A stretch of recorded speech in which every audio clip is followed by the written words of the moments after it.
जीवन क्या है? जीवन एक रहस्य है। तुम जितना अधिक उसे समझते हो वह उतना ही अधिक रहस्यमय बन जाता है। तुम उसे जितना अधिक जानते हो तुम्हें उतना ही कम यह अनुभव होता है कि तुम उसे जानते हो।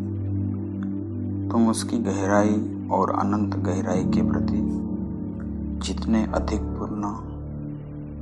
होशपूर्ण होते हो उतना ही अधिक उसके बारे में कुछ भी कहना लगभग असंभव हो जाता है। इसलिए अनुभव करने वाला मौन हो जाता है। एक व्यक्ति जो उसे जान लेता है वह आदर युक्त भय से विस्मय विमूढ़ हो जाता है।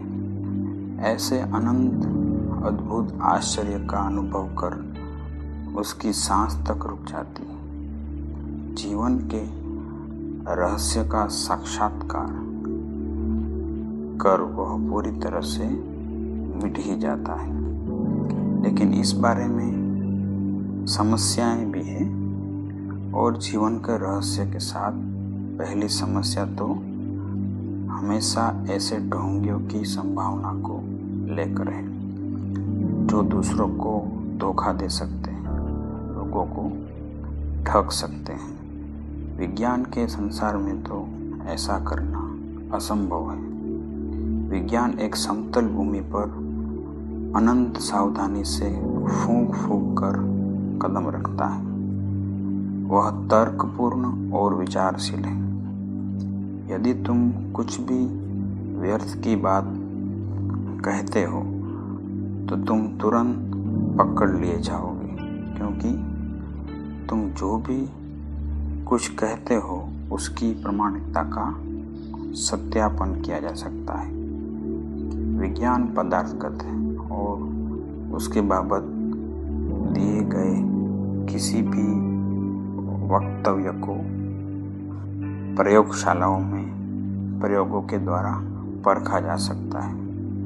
धर्म के साथ प्रत्येक चीज अंदर से संबंधित और रहस्यपूर्ण है और उसका मार्ग समतल मैदान होकर नहीं जाता, वह पहाड़ी मार्ग है।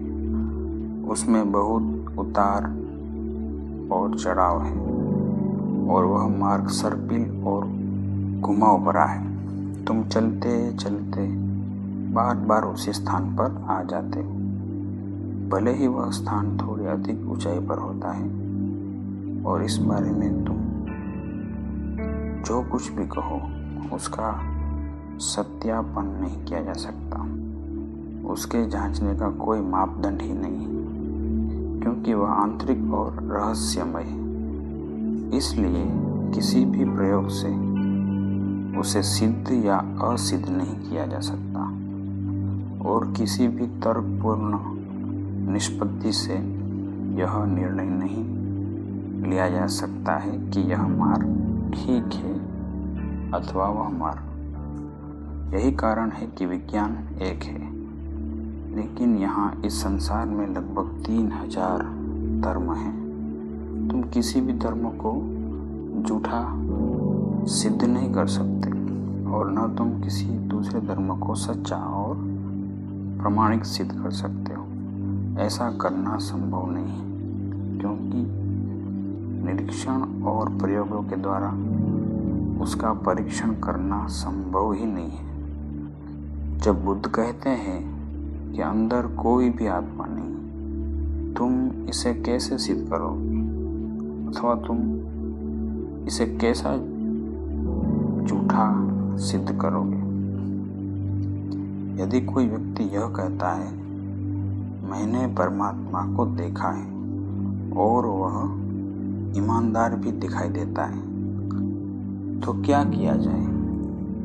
लेकिन वह एक धोखेबाज पागल भी हो सकता है उसे भ्रम हो गया हो, अथवा हो सकता है उसने वास्तव में प्रामाणिक सत्य का साक्षात्कार किया हो।